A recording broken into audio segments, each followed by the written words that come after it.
Have you heard of eating what's in season? Yes. Yes. If you think it applies to flowers too, then you're right. We are about to find out. This morning we're having a taste of a blooming brunch put together by food blogger and the brains behind the blog. But first, we brunch. That's right. That's what's up, Cynthia Christensen. Great to see you. Welcome back to our show. Hi. What we got first this morning? So much yummy stuff. So much yummy stuff. So I wanted you to be comfortable working with flowers for breakfast because sometimes people think they just have to use like a lavender extract or something like that. But you can work with the actual flowers. Wow. So I move out of her way when she gets here. You just wind her up and she goes. I made homemade lemon ricotta. Ooh. And I whipped it with my homemade lavender honey, which is just lavender buds that is simmered with honey. So that's lavender infused honey? Lavender infused honey with lemon ricotta, if you want to. Do you mind? This is quality control. And so, hey, Melvin, you're not going to like this. I'm all about it. You're not going to like this. You should probably just give me that stay whole away. thing. I toasted some brioche bread because it's sweet and it goes so well with everything. And I top it with some fresh berries. Ooh, and then a little drizzle of that lavender honey. I want Melvin to try this because I want to leave a lasting impression on him so he comes back. I was going to put that lavender, there's a butter. Those are lilacs. That's I was going to say, I was going to put this on there. That's a lavender honey ricotta. So how do we, so you've used lavender, which does not seem far-fetched in flowers, but where are we sourcing some of these other things? The lavender was literally growing on the side of the road, and I immediately took out my phone to find out if it was edible, and this particular variety is edible. So took it home, gave it a little rinse, and I hand-plucked every blossom. Isn't that sweet? And I made lavender sugar with it. I mean, so you just as you do. Close your.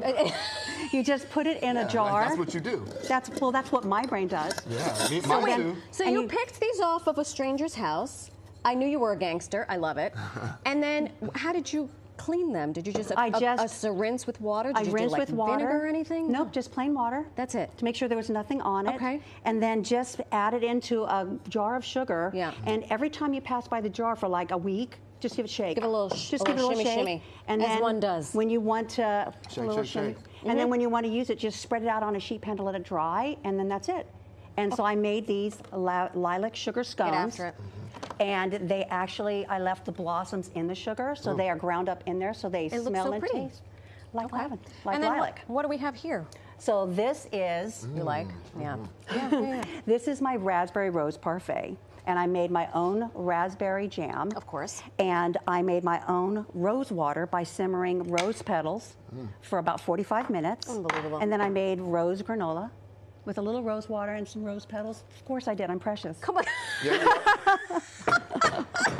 And so I have precious. I'm gonna say that I'm precious. I have rose water yogurt and I'm adding my granola to it. Girl, anybody who says they're precious, I love. Look at me. I'm adorable. You are. She is too. Okay. And then you put some raspberries in, and of course top it with a little rose petal. Oh. Again, and you just these were just roses, and you just dried them out. You just did a little. Well, these are commercial rose petals, and they are edible. Absolutely, it's amazing. Look at you, reaching. You must be hungry. I wanted you to taste this. May Under I? 2 minutes. Okay. Oh my gosh. I'm like, people want to see us eat. Tell me what this is. This is my raspberry rose jam. Life-changing. That's very good. It is. All the floral. Sheesh. And then she always comes with a bevy. So this is, I simmered lemons and made simple syrup with lemons and elderflower.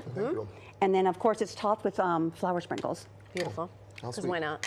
And a little elderflower tonic water. Oh my gosh. It's very aromatic. Listen, I did not want to have a bridal shower brunch. I really was adamant about not doing a bridal shower brunch. Will you come back? Yeah. And will you help me put together a bridal shower brunch? Oh my gosh, I sure will. That'd be great. I love that for all of us. We'll make the lilac scones, which are our recipe of the month for May. Fantastic. For the blog. Listen, if it's just the three of us, I don't care. Thank you so much. Like you put some gin in here, some Saint Germain. All of it. Be lovely. Go see Cynthia's recipes by scanning the QR code on your screen or by going to firstwebrunch.com. Yeah.